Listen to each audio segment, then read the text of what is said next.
So Chris, what are the advantages of virtualization in a wireless LAN environment? Virtualization to the WLAN has enormous advantages to the enterprise. For example, scalability.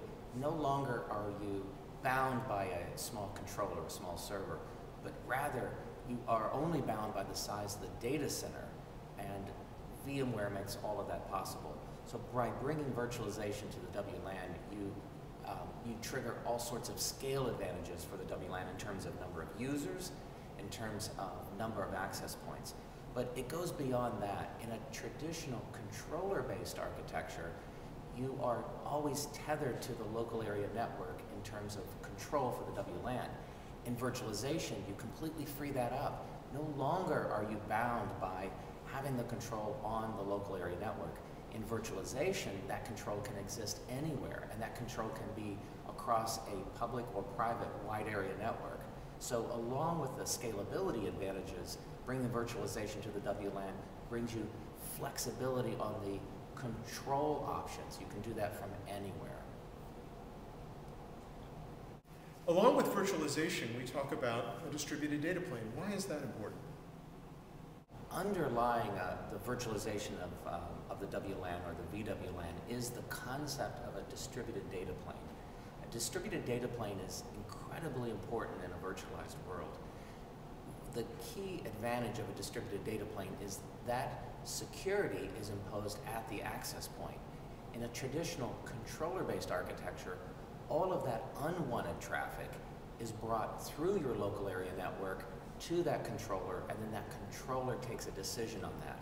But right there you have all of that unwanted traffic traversing your local area network.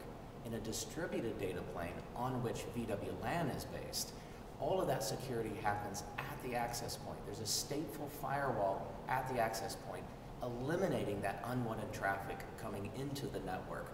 A far more secure approach, a far more scalable approach. So that distributed data plane, that is an underlying concept in the architecture of VWLAN. Is there a particular customer profile that lends itself particularly well to a virtual wireless LAN? VWLAN has terrific advantages whether no matter what size or no matter what industry a particular customer is in. But there are some attributes of a customer in which VWLAN has even more advantages. That tends to be a customer that has multiple sites. If a customer has multiple sites in the traditional controller-based architecture, often each of these individual sites, even if they only have 10 or 12 access points, needs to have a small controller. That drives up costs on the implementation of a wireless network. This is not true with VWLAN. The big advantage of VWLAN is having that control at the data center. So that control is based on VMware in the data center as opposed to a small single-purpose server that exists at each one of those individual sites. Therefore, VWLAN, the real power of VWLAN is apparent in a multi-site customer because only one control instance has to happen. That happens in the data center. And small